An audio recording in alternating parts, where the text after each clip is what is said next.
Tere! Täna vaatame, kuidas kasutada Google'i pilve ehk siis Drive'i Gmailis.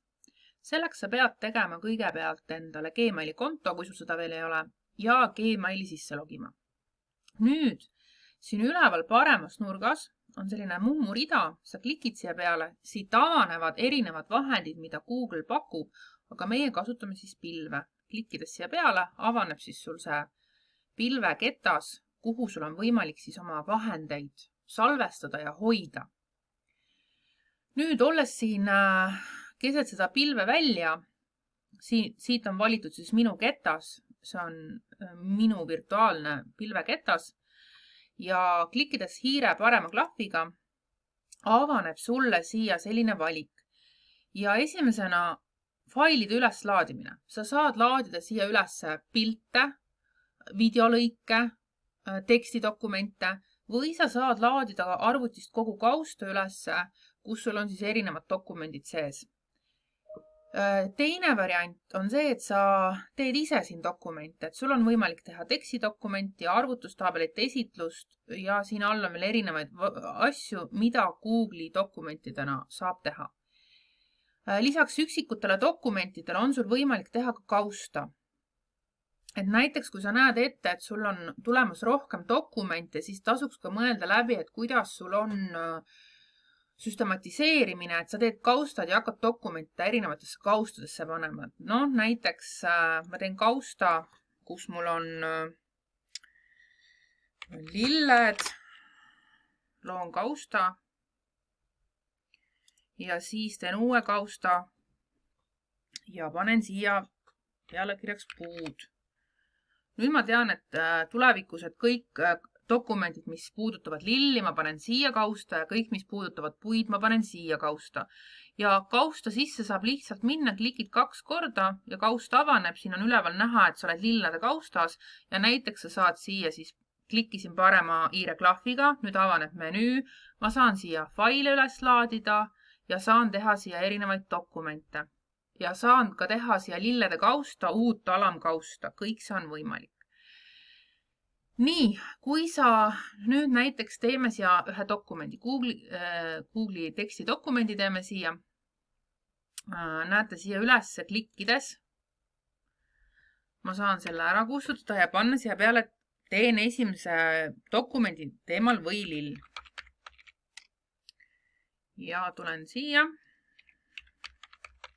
trükin ja siin salvestatakse kõik automaatselt. Kui ma selle hiljem kinni panen, siis mul kõik, mis on trükitud, on siin olemas. Ma ei pea salvestama seda, see on automaatselt.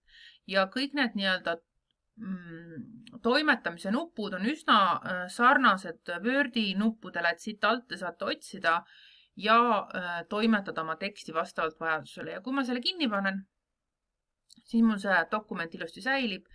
2 korda klikkides ma saan selle lahti teha ja ma näen, et mul on siin see olemas. Nii, kui mul näiteks on vaja seda dokumenti nüüd kellegiga jagada, siis ma klikin parema hiire klahviga siin dokumendi peal, ma näen, siit ilmub välja jaga ja ma sisestan selle inimese e-maili aadressi, kellele ma tahan jagada. Palun vaadake, siin on nüüd väike erinevus. Kui siin taga on pliiatsi märk, siis see inimene pääseb seda dokumenti ka toimetama, ehk ta saab sinna kirjutada.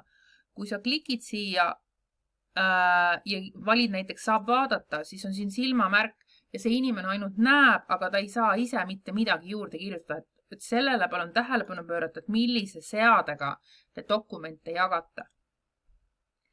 Ja siia trükid aadressi ja sellisel juhul sa saad seda siis jagada. Kui sa tahad tervet kausta jagada, siis see käib samamoodi. Parem hiire klahv, jaga, paned siia aadressi, jällegi vaatad, kas sa tohib siia muuta või saab ainult vaadata. Seda on hea teha, et kui teil on näiteks vaja õpilastele nüüd kodutöid anda ja te tahate, et nad kodutöid üles laevad ja te teete õpilasele ühe kausta, et siis kõik tema materjalid on samas kaustas, et see on siis nagu hea variant, et sa jagad õpilasega kogu kausta. Kui nüüd on situatsioon, et sulle on kausta jagatud ja sa pead sinna kausta minema, või dokumenti, ka üksikut dokumenti saab jagada, et sa pead selle üles leidma, siis selle saad sa siit minuga jagatute alt. Klikid siia ja nüüd kõik dokumendid, mida keegi on sinu e-mailiga jaganud, on siin all näha. Klikid dokumendile, kirjutad siia ja nüüd nii mõlemad inimesed saavad sellele materjalile ligi. Ja sama on kaustaga, kui on jagatud tervet kausta,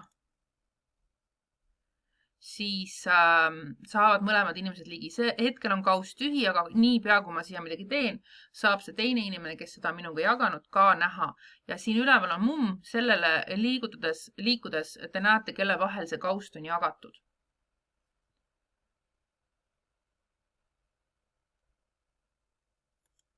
Nii, ja kõik.